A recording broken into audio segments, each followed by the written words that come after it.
Okay.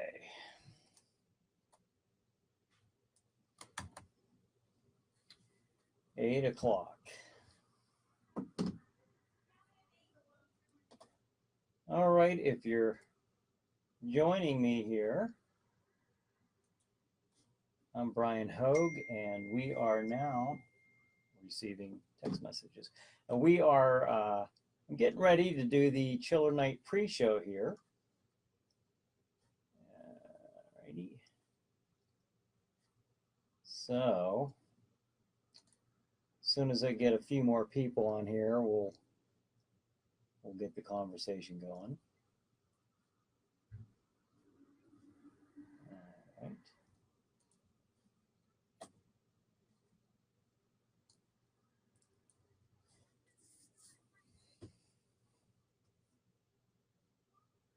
Probably another minute or two, and then we'll get things going.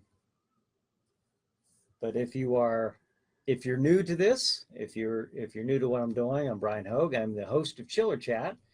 It's a weekly talk show where I talk about things like horror and science fiction and the paranormal, and we do movie reviews and all kinds of stuff like that. So, but I also host a show called Chiller Night Theater. Now, Chiller Night Theater is like the old Chiller Theater from back in Pittsburgh back in the day. We play a horror movie, and then the host, Jack Shadow,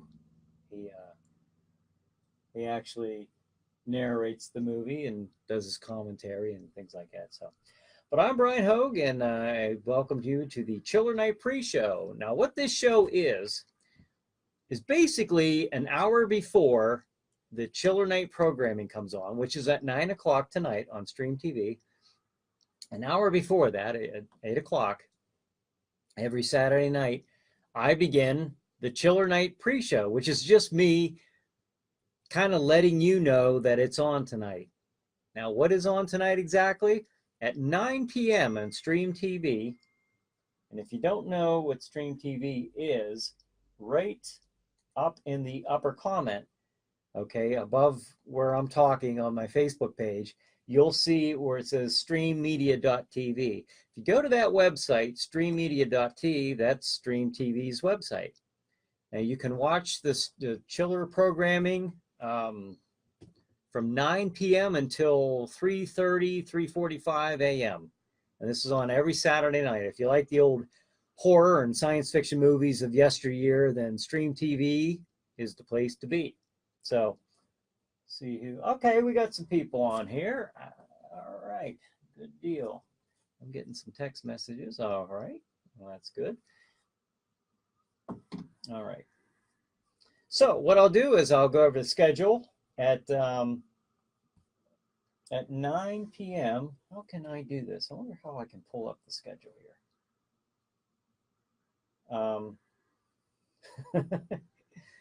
Oh, I can do it right on my phone. Okay.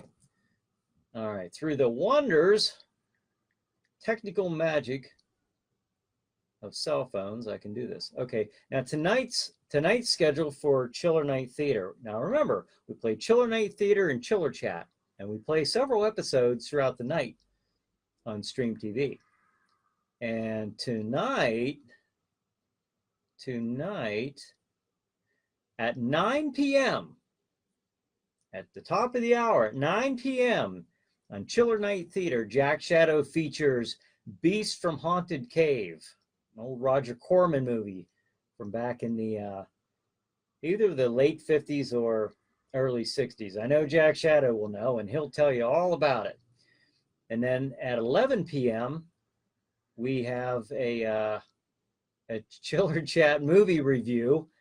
So sometimes we do movie reviews in Chiller Chat, and this is one we featured for the first time a couple months ago. It's myself and guest Nate Reagan. We do a movie review for Star Wars: The Last Jedi. So if you want to know my opinion on Star Wars: The Last Jedi and Nate Reagan's, then you won't want to miss that. We talk a little bit about the movie and why we feel the way we feel about that. 11:30, another Chiller Night Theater is on. and that's going to be Jack Shadow will feature Track of the Moon Beast.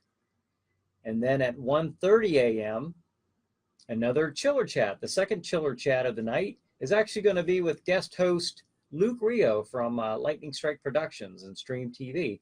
He will be interviewing me. So I'm actually kind of the guest on my own show.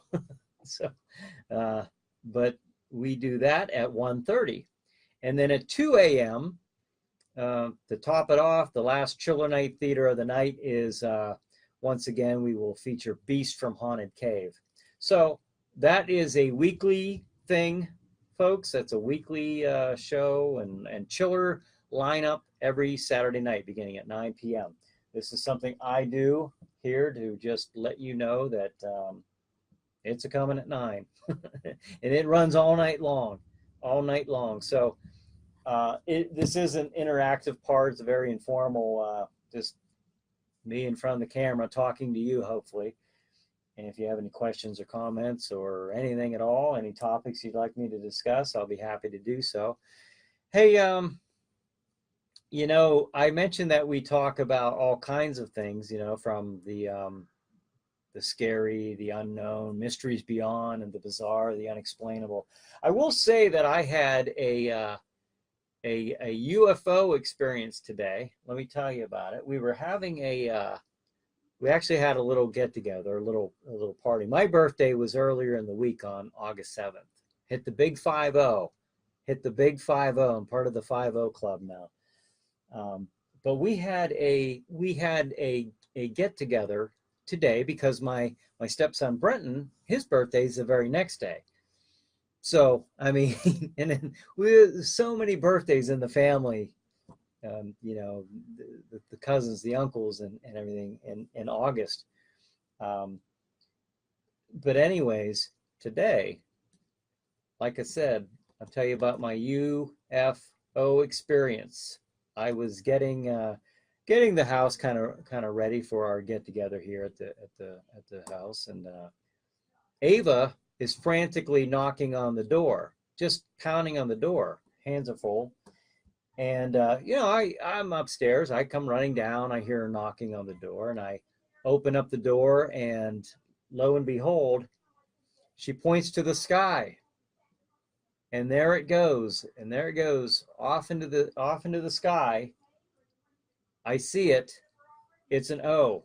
It's a 0. It's an O. Okay. An unintentional flying O, a UFO. She had helium balloons, a 5 and a 0, and she let the 0 go. And there it went flying off into the clouds. So we lost a 0, but I had a 5 balloon today. So, but it, you know, it's hard. They know I do this every week. It's pretty loud just outside my door, so you have to excuse all the noise out there. And I'm going to try to, but yeah, we saw the poor 0 floating away. So, but I did have a 5 balloon behind me tonight, so that's good. But anyways, that was my UFO experience for today.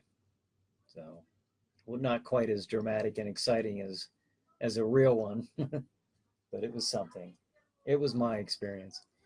How about any of you guys see the Titusville Police Department's lip sync video this week that came out this week with they did it to Beat It, Michael Jackson's Beat It. I thought that was pretty cool. Aaron Madden was on there. He's part of the Titusville Police Department, and he was part of that. I have to text something real quick. And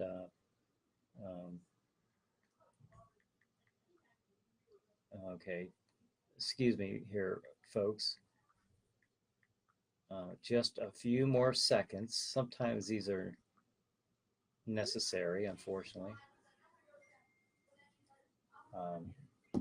Hopefully somebody out there will see that. All right. I think they did.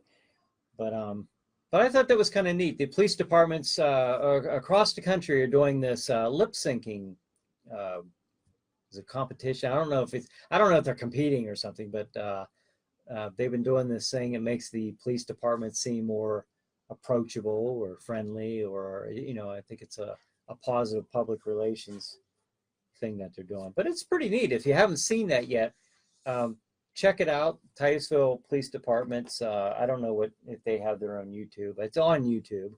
Just look up Titusville Police, and if you do that, it'll actually finish, you know, the search engine, I think, will pull up the lip syncing, so that comes up. Quiet crowd out there tonight. Usually I have some interaction going on at this time, 9 minutes in, but we'll get there. We'll get there. Yeah. All right. So, anybody see that video? If you did, leave a comment. Let me know what you thought of it. I thought it was pretty neat. And I got in touch with Aaron and asked him to be on Chiller Chat. I'd like to actually talk to him about that. And so he agreed. He's going to be on an episode of Chiller Chat coming up. And Aaron was actually on one of my Chiller Chats before, years ago, back in, when was it? 2011, I think he was on there. We were talking about an event he was doing. And so sometimes we discuss more than monsters and science fiction and UFOs and ghosts and the paranormal. Sometimes we'll talk about, you know, pretty much anything I want to. Believe me, I'll find a way to connect it. Professional wrestling, you know, those who know me know that I used to have I shouldn't even say used to, because I still have Dark Horse Championship Wrestling. It just hasn't been up and running for a couple years. I've got a lot going on. I've got a lot going on when I moved here and started a new job. It's strange because I have a lot more free time, but what I'm doing with the free time is more focused on Chiller Night Theater and with Chiller Chat right now, for good reason.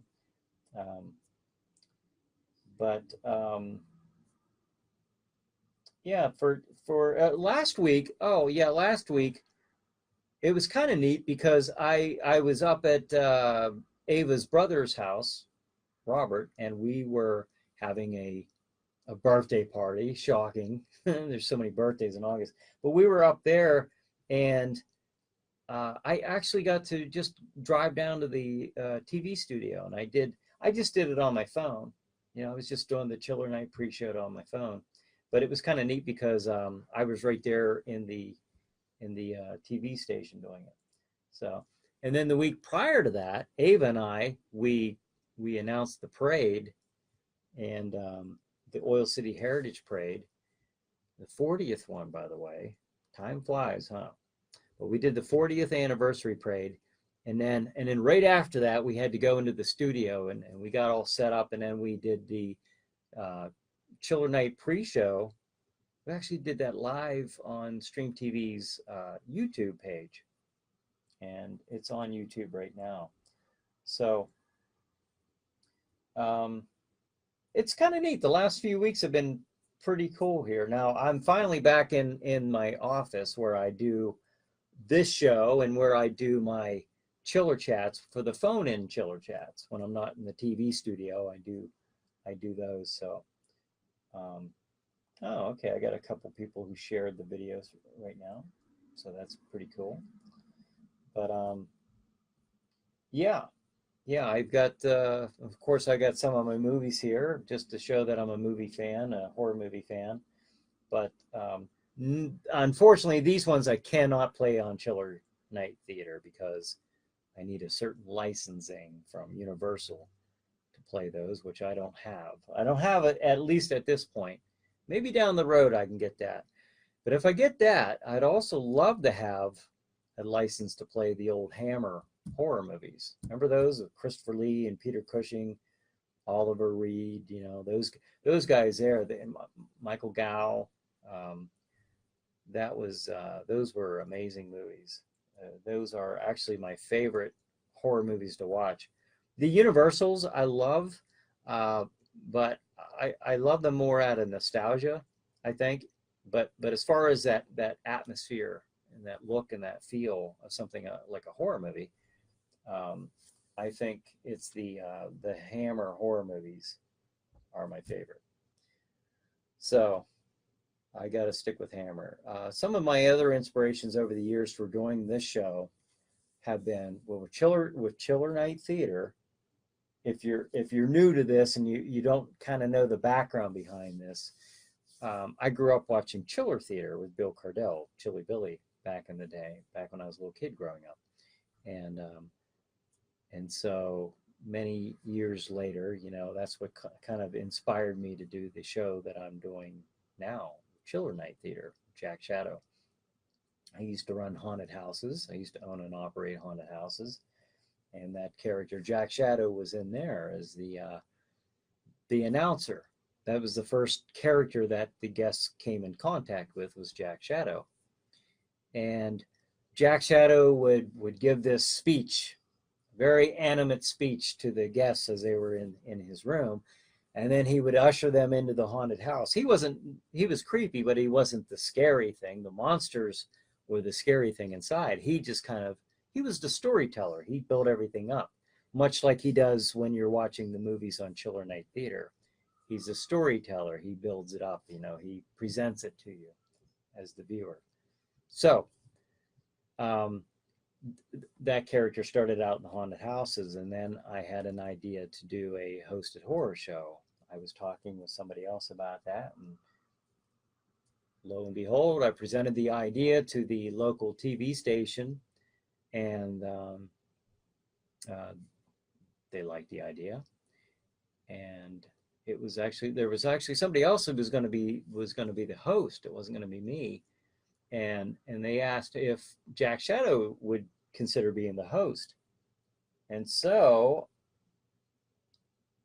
I thought about it, and I thought, oh boy, I don't know how this is going to go over, because I don't know if I can take that scary, creepy character, because it wasn't something I was, I wasn't telling the jokes. I wasn't, I didn't have a comedic, spin on things so much as that character. And so what I did was, I said, sure, I'll give it a try. And I tried, and I found out it was an easier transition than what I thought it was going to be. It turned out very, very good. I really enjoy the character now, because I think he's evolved over the years from just being a creepy, spooky character into more of a, he's still a monster, obviously, but he's got a strange sense of humor, which makes sense. If you look at that character, if you know a little bit more about what that character literally is, he is the spirit of Halloween, Father Halloween. And so he's got a bit of a trickster mentality to him as well. So it would stand to reason he would have a good sense of humor, maybe a little warped, but he does have that sense of humor. But he's still a monster. That doesn't, change that. But it kind of does make sense where he would be the host. And over the years, he's kind of developed more into that role, and I've become much more comfortable with that. Now, let me tell you something about Jack Shadow. For the first several years that we had that character for the haunted houses, this says 10 comments. I didn't know that I had any comments. I'm not seeing anything here. I am not seeing any comments. Huh. That's why I thought you guys were being pretty quiet out there. Oh. I'm just now seeing this. 19 minutes into this, and I'm just now seeing the comments. I was thinking, wow, this is the most quiet I've ever seen any group watching this show. All right, well, let me get caught up here. All right, Amanda Brown says hi. Hi, Amanda. Thanks for Brad. Okay, I was looking for Brad. I didn't even see Brad here. Brad's a regular. He's the one who came up with the Chiller Night pre-show name. So Brad says it's the Chiller Night pre-show with Bryan Hogue, starring Bryan Hogue. And now here's Bryan. Jay Ryder says, hi, all. I saw the photo of your UFO. See, there's proof. There's proof. All right. Pam, oh my gosh, there's all kinds of, I didn't see any of this, guys. I didn't see any of this. I'm sitting here this whole time thinking, wow, these people, that's a tough crowd here tonight. Pamela says, oh, Brad says, UFO, this looks like a job for the Space Force that Trump proposed. Yeah. Pam says, I think they did an awesome job. And then Brad says, I thought that was kind of funny. Oh. And then Ava gives me a heart. Okay, I am just now seeing these. This is awesome. All right. And is it true that you went to the Night of the Living Dead Museum? That is true. That absolutely is true.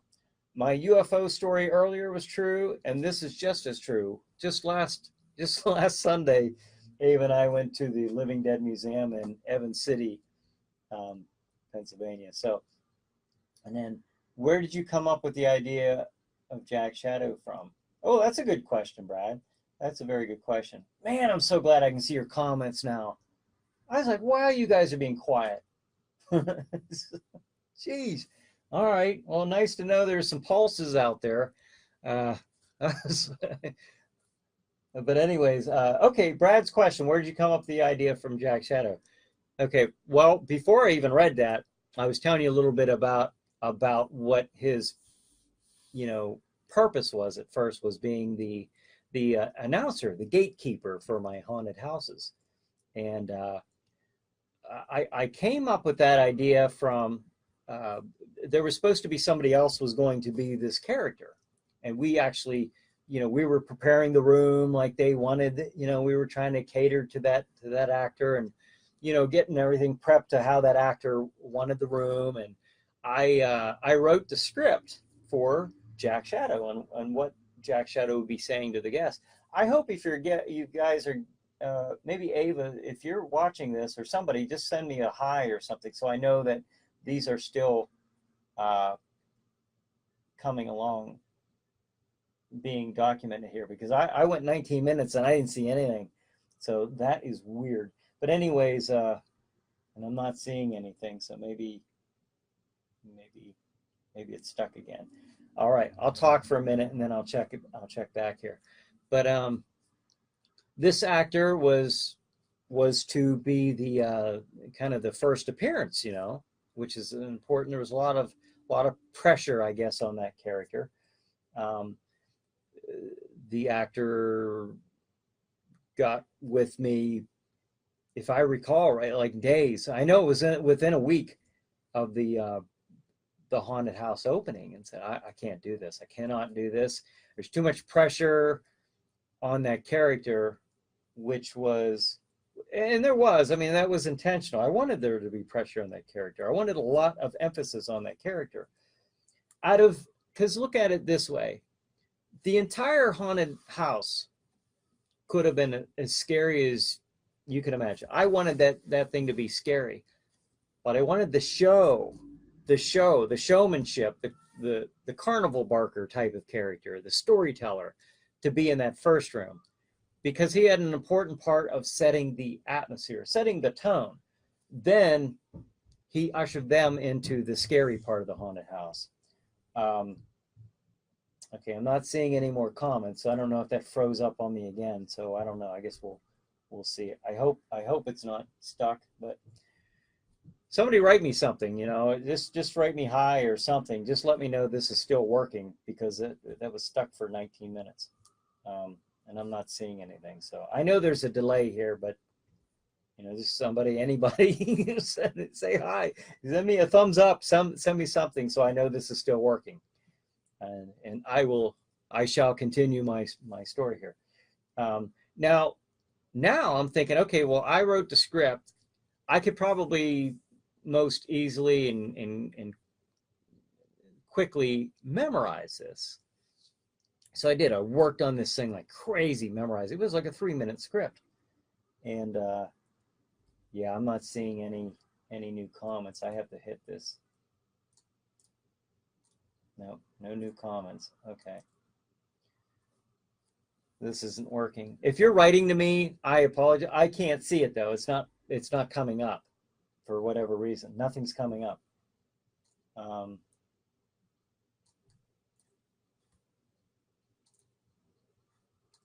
Okay, here, Charles. Charles gives me a thumbs up. Brad says all is well. Ava writes, hey, sexy. Hey, thank you. And then Brian Jones says, we are listening. Brad says hello. Pamela says, oh, Ava. So, all right, thank you. But I still had to go up and click this thing to kind of recharge it or whatever to get those last messages. I kind of did something different this week unintentionally, but it's up here now, and you're kind of stuck with me, or I'm, so we'll get it worked out next week. I haven't been doing this part of it for the last couple of weeks. I'm in somewhere else, but anyways. Now I had to be the character, okay? It wasn't my choice to be that character. I didn't want to be that character. I'm glad it turned out I was, don't get me wrong, but at the time I was kind of like, oh no. I mean, what do you do when you're trying to run and manage this place, and now you have to be confined into a room. And so I went out and I got this I went out and threw together a costume. It's a theatrical costume. It wasn't something I bought at, Spirit of Halloween. Theatrical costume. Now the hat, I picked that up, in the wig, and the mask was the last thing that I actually added to this, because I was just going to have like dark around the eyes, white eyes and stuff like that, and kind of a macabre looking character, I got some of the mannerisms and the movements and the way that Jack Shadow talked is so different than the only thing he and I do have in common is I'm a hand talk. I talk with my hands a lot. I gesture quite a bit when I'm talking, and he does that as well. And so the first year I was Jack Shadow, I kind of looked at a couple different characters, mannerisms from different characters, like Guy Fawkes from V. That was one of them. For example, and there were a couple others, but I kind of threw together these little mannerisms and slivers from personalities here and there, and came up with this character. And Jack Shadow was born that year in 2006 in the House of Terror in Cooperstown, Pennsylvania. And then the very next year, I went to Oil City to promote this other haunted house I was doing called the Dark Domain. And I used Jack Shadow there as well. And it was a little different this year because I made that chair that you see Jack sitting in every week. I made that for the Dark Domain haunted house. And now Jack's confined to a chair. Well, when I was doing that part before, I'm moving around the people, and that was part of the creepiness about that character is he'd get up close to people, and just the movements and the way he spoke would kind of creep them out, so it was a good dynamic working inside that room with the people. So now I'm sitting in this chair and thinking, well, it's not the same, it just doesn't feel the same, but it kind of worked out pretty great, actually, because you start out almost like telling a story. You're starting out in that chair, you do your greeting, and then the story starts to unfold, and then the story starts to escalate a little bit. As the tension's mounting, Jack gets up in his chair and he starts to walk down into the crowd, and then he does this thing walking around with the group of people. And so it worked out really well, and I gave him quite a nice, that room had a nice energy to it. So let me recheck this, see if there's any. I have to keep up hitting these comments. All right, Todd, I'm getting some. I think I'm getting some whistles from Todd. All right. Okay, thanks, Todd. All right. So, and then Ava, I'll come knock on the door, she says. Okay, you can knock on the door if you want. And then Brad, where did you come up with the idea of Dark Horse Championship Wrestling? Oh, wow. Well, the Dark Horse Championship Wrestling, I was talking about Aaron Madden earlier, okay? The Titusville officer who did the hello? I'm knocking. Who is it? But Aaron, I'm sure a lot of you know, or maybe you don't, but wrestling fans would know, especially local ones, that Aaron is a professional wrestler. He's been in professional wrestling for a long time. And he and I, back in 2011, came up with a show called KICW, Keystone Independent Championship Wrestling. And we had that on a local television station for that summer and into that fall. And he and I put that together. And that was my first experience with doing a professional wrestling program, TV program. And then he and I were going to start that back up again. And it just got to be, just like it in life, he and I were both, police officers. I of course, was a police officer at the time too. I just, you know how it's hard to get together sometimes, schedules just are sometimes just way too opposite. And so we never could really get together again and finish that up, or continue with it, I should say. So I just went ahead and started my own wrestling organization. I started brand new. And I thought of the name Dark Horse because I just love that name. That idea to me was, the unexpected contestant. I was the unexpected contestant because nobody thought, I kept hearing, no, you're the horror guy. You're not the wrestling guy. There's a truth to that, and there's a fallacy to that, and I'll tell you why. Back in the day, like, obviously I'm the horror guy. I did the haunted houses. I do the host a horror show, and now I'm doing Chiller Chat. Obviously I'm the horror guy. But to say I'm a wrestling guy, the difference is I grew up watching professional wrestling. I've always been a big fan of professional wrestling. I'm talking about, okay, now I just turned 50 this week, so obviously I've been around the sun a few times. This is back in the day, back in the 70s, and back in the very early 80s. I was a huge fan of professional wrestling, and I'm talking, Andre the Giant, Dusty Rhodes, the Masked Superstar, Ric Flair. And some of these guys are still getting in the ring. I don't advise that. I think that's not, kind of, it's not a good idea. But Terry Funk and Harley Race and Ken Patera and, oh my gosh, Killer Kowalski. Back in this day, Bruno Sammartino. That's when I was a wrestling fan. Just to give you some perspective of when, I still have tickets here, ticket stubs from shows, from the live events I used to go to see these guys. And I have the cards of who was wrestling that night. Dusty Rhodes or Andre the Giant, the Masked Superstar, Mr. Wrestling #2, Tommy Wildfire Rich. I have this stuff still here, right in the same room. The old cards and the ticket stubs and photographs from back in the day. But that was in the 70s into the early 80s. I stopped watching wrestling, to give you an idea. I stopped watching before Hulk Hogan was known as a face. He was still a heel back when I was watching wrestling and back when I was a wrestling fan. So I have been out of wrestling for a while, but to say I wasn't a wrestling guy, I was an very old school wrestling guy, to say, but I wasn't a current WWE wrestling guy. That's a fact. I wasn't. And,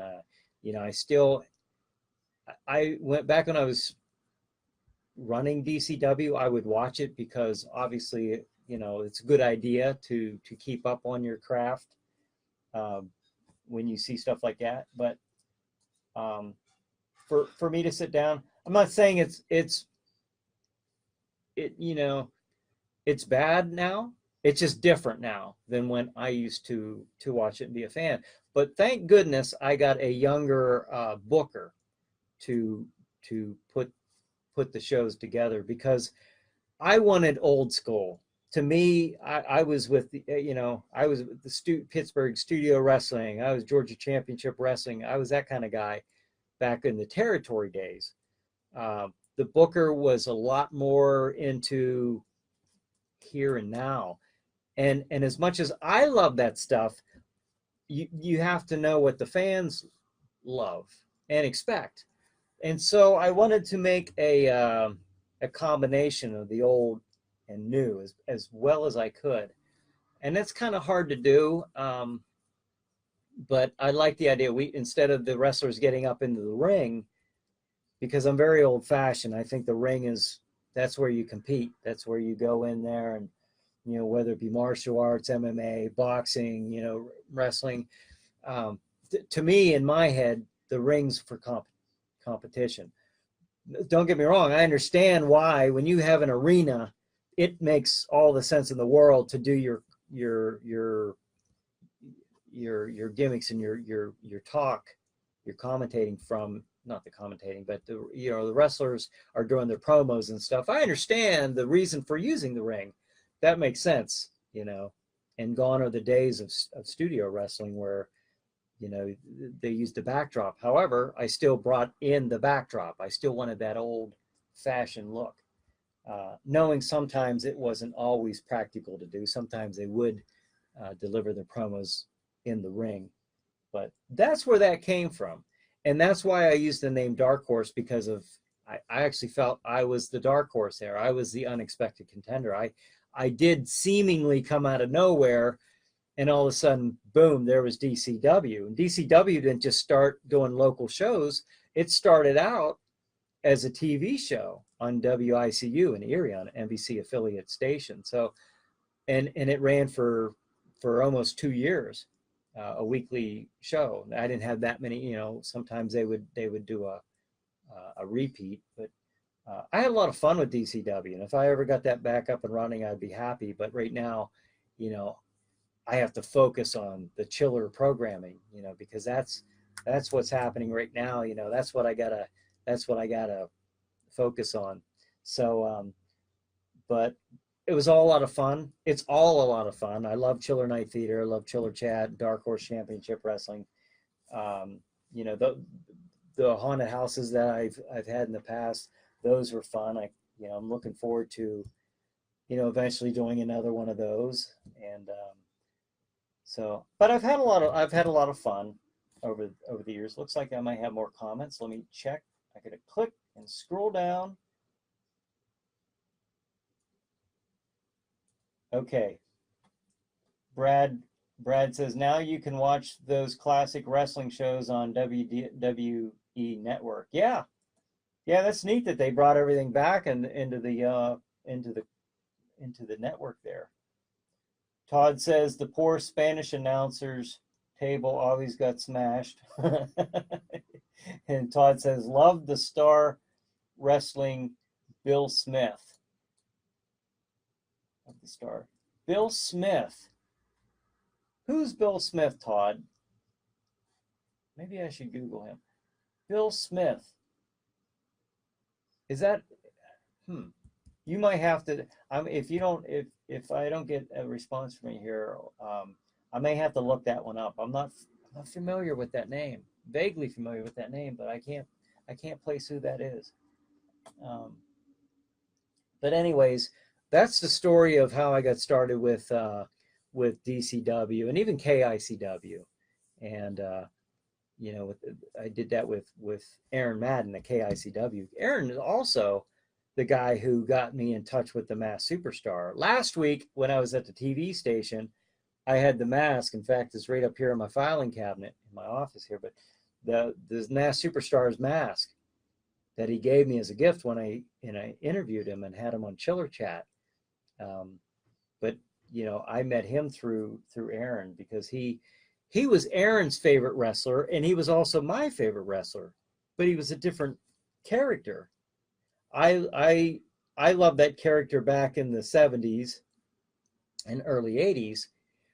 And I remember every month in the wrestling magazines, I know this is veering off of the chiller topic a little bit, but I'm responding to the question. So, it's valid. You ask me a question. Anybody ask me a question, do I prefer a fork or spoon? I don't know. If you ask me a question, I'll give it a good, honest effort to answer it. But Aaron did get me in touch with Bill Eadie. He liked Bill Eadie as in the tag team Demolition as Axe. Okay, he didn't know him as the Masked Superstar, and I didn't know him as Axe. I knew him as the Masked Superstar. Well, here it turned out to be the same guy. So I thought that was kind of neat that Aaron and I both had the same favorite wrestler, but he wasn't the same character. So I thought it was kind of neat. But anyways, that was the beginning of DCW. That was the beginning of Jack Shadow. One other thing about Jack Shadow. For years, and this was kind of a fun little gimmick that we did with Jack Shadow. It's another thing maybe I liked wrestling too, is the gimmicks and the angles that you would do sometimes with the character and the character development. But you know, for years we actually kept the identity of that character secret. We wouldn't tell anybody. Small town, obviously some people knew about it, but that was a big thing. I mean, I remember that being such a big thing at that time. Who was, you know, patrons coming through the haunted house who wanted to know, who's Jack Shadow? Who's Jack Shadow? We were getting asked that constantly, months afterwards. It could be in April or May, and people would see us on the sidewalk asking, hey, who's that skeleton guy? I had a writer from the Erie Times call me after she was going through haunted houses in Northwest Pennsylvania, came through my House of Terror in Cooperstown. And she asked me about Jack Shadow. She said, who is that? And I said, well, it's Jack Shadow. She said, well, no, who is it for real? Well, I want to do a story on him. I want to interview him for an article. And I said, well, thank you. I said, well, his name's Jack Shadow. I'm sorry I don't give that information out. You know, I mean, this is how we really took it to the extreme here. And she says, well, I can't do the interview then. I can't do the article. I said, well, I thank you anyways for your interest. And I just appreciate you, you know, getting in touch with me. I refused it. I refused to tell her so that she could do this article. Obviously that would have been publicity for me. I understand that.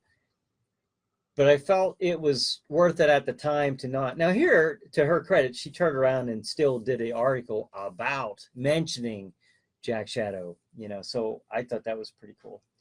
But for years, we wouldn't say anything. We even took, you know, pictures of me standing beside someone dressed as him, you know, just to throw people off over the years. And then a couple years ago, I thought, okay, it's small town. Who doesn't know this by now, you know, because he was like a key character in the haunted house. It's kind of hard when you're running the haunted house or a haunted house owner or co-owner to keep that stuff, you know, absolute secret for too long, especially with the internet. So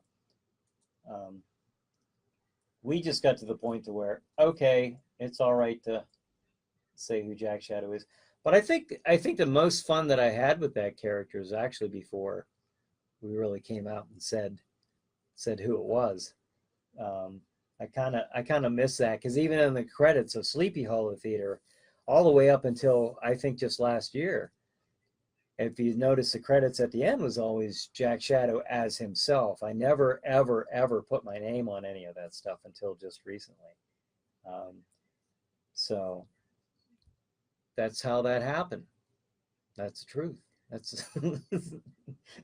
That's how it happened. So maybe someday this will all explode into something really huge, and maybe, you know, if that happens, maybe I'll get to do a book on it or something. I don't know. There's a lot of funny stories about this stuff, you know, behind the scenes, with the haunts and the filming of Sleepy Hollow Theater and stuff like that. Just a lot of, you know, that kind of opened my eyes. When you go to produce something, you have it in your head how this is going to work. You have it in your head. Okay, all I got to do is follow these steps. You can be as organized as you think you can possibly be. And then that Mr. Murphy comes along.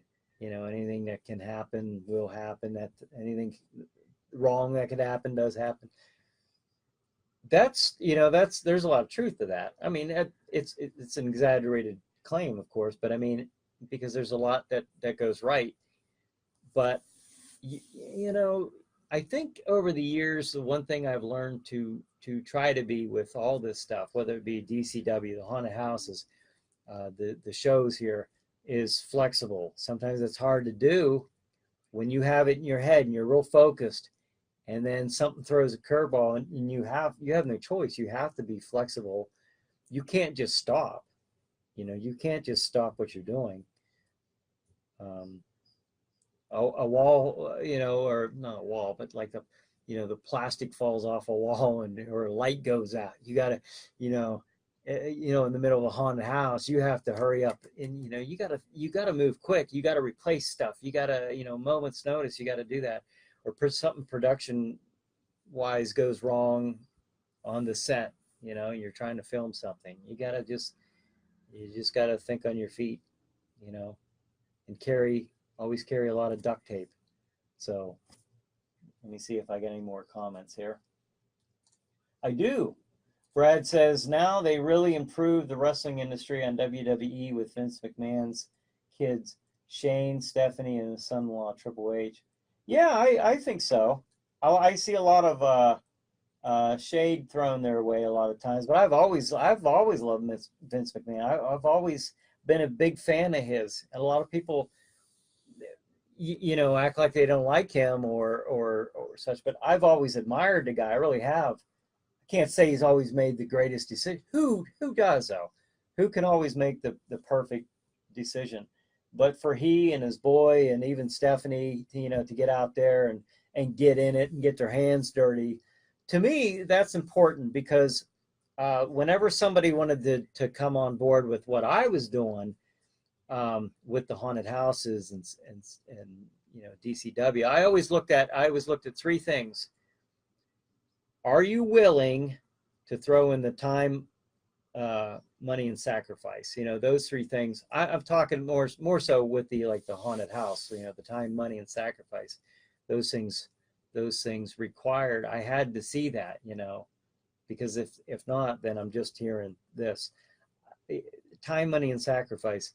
And and that can be in the form of going back and forth, gas in your car, that could be, but that, if I didn't see anything like that, then I didn't think that person was too serious, especially with the haunted house and stuff like that, or with anything I was doing. I always wanted to see those three things, because I know I was putting it in, and it was important for me to see that. And the point of what I'm saying is this: when you roll up your sleeves and get your hands dirty, then I know that, when I see that, then I see something.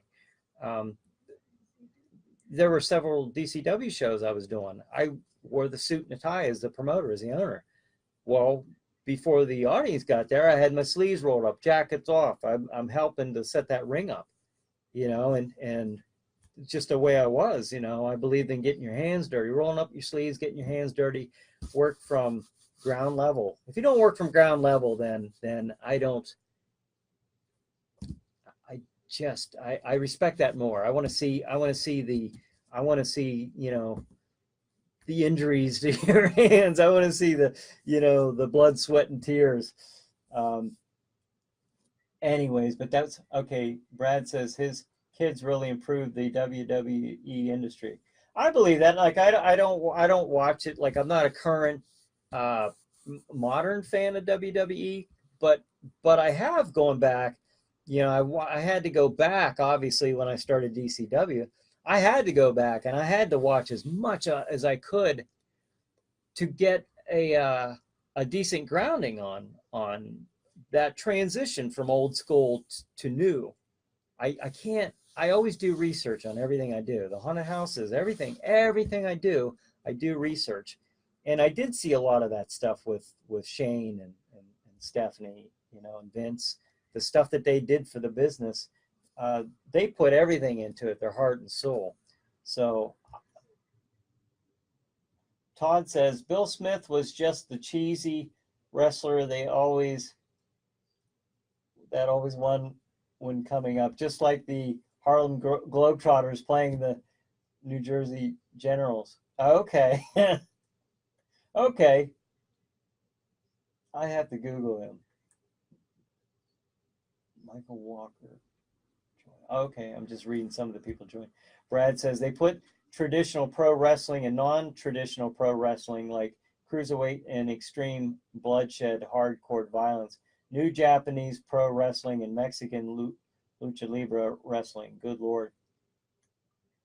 Yeah. Pam says Jack Shadow was born a long time ago, it seems. Ava says, I remember dressing up once as Jack Shadow. We got that picture with me shaking your hand. That's right. That's right. Ava was Jack Shadow one time at the old TV station's studio. We were doing a thing to promote the show, and yeah, Ava was dressed up as Jack Shadow. That's right. Yeah, Pam says that's so cool, and she's right. That is so cool. Smoke and mirrors, folks. You know, it's all. Brad says, did you watch that Resident Evil 7 YouTube video clip I told you? I did not. No, I didn't, Brad. I'll have to do that.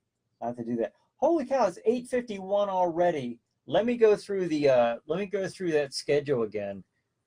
Okay, Brad, remind me. Well, you just did remind me, but I'll have to watch that. I'll have to watch that here. Okay, let's go over the schedule one more time, and then we'll probably call it a wrap here in a few minutes. We're going to have to, because we're going to be cutting into Chiller Night Theater time. We don't want to do that. No, no, no. No, we don't. Okay. All right. The good thing is every week I've got the schedule right here on Facebook. Also, you go to streammedia.tv and see the online schedule every week.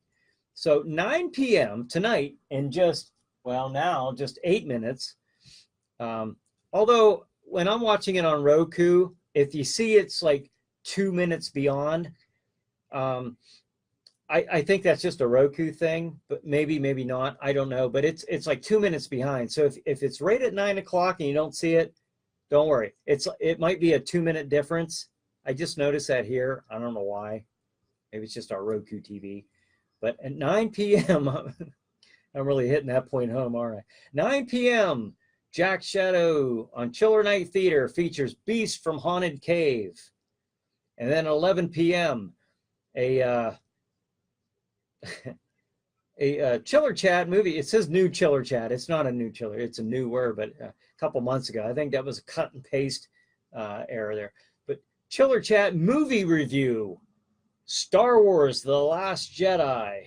That one, I talked to guest Nate Reagan over the phone about that one, and that's on at 11 o'clock. At 11:30, Chiller Night Theater. Jack Shadow features Track of the Moon Beast, which was our feature movie of last week.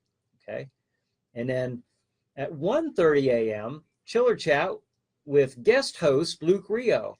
Now, Luke's on there, and he's actually interviewing me because it was the first Chiller Chat that we actually did at the TV station. So to kind of commemorate that and kick off this new chapter of Chiller Chat, Luke interviewed me. So that's kind of neat. That was fun. And then at 2 a.m., to top off the night, folks, Chiller Night Theater, Jack Shadow features, once again, Beast from Haunted Cave, an old Roger Corman movie. So if you like the old horror and science fiction movies of yesteryear, watch Chiller Night Theater and then watch Chiller Chat. Chiller Chat follows Chiller Night Theater. It's a talk show that speaks, we talk about topics such as horror, science fiction, and the paranormal, and we occasionally do movie reviews, such as the case tonight. So make sure you watch that at 11 o'clock. And you can go to now, real quick, I only got 5 minutes here. I'm only going to be using maybe 2 of those. You can go to streammedia.tv. There's 3 ways to watch this. One is if you're an Oil City resident or Cranberry or within that surrounding area, you get channel 22. That's Comcast channel 22. That's a local stream TV's channel. And if you live outside, which most of you do, live outside the Oil City area, you can live in other states, live in California, or one of the viewers watches it from Seattle or Florida. I know we have Florida viewers and just all over Illinois. You can watch it on Roku. You can click on streammedia.tv and you can click onto connect to their Roku channel, or you can watch it right online. So there's 3 ways right there you can watch it. And you can watch older episodes of Chiller Night Theater and Chiller Chat at chillernighttheater.com. That's chillernighttheater.com. And you can also go to the Chiller Night Theater YouTube channel and watch all those past episodes, or the select past episodes that I chose to put on there. So that's that. I'm going to see if we have any more comments just to wrap up the night. If not, then I'm going to suggest you do what Jack Shadow advises you to do before a night of watching scary movies is get your popcorn, get your soda, get your pizza, and maybe get that little safety blanket to pull up around you, because it's going to be chilly watching Chiller Night Theater and Chiller Chat. So, but folks, you have a good night. Thanks for joining me here tonight for the Chiller Night pre-show. I'll see you again next week, and have a good night. Have a good Chiller night. Catch you later.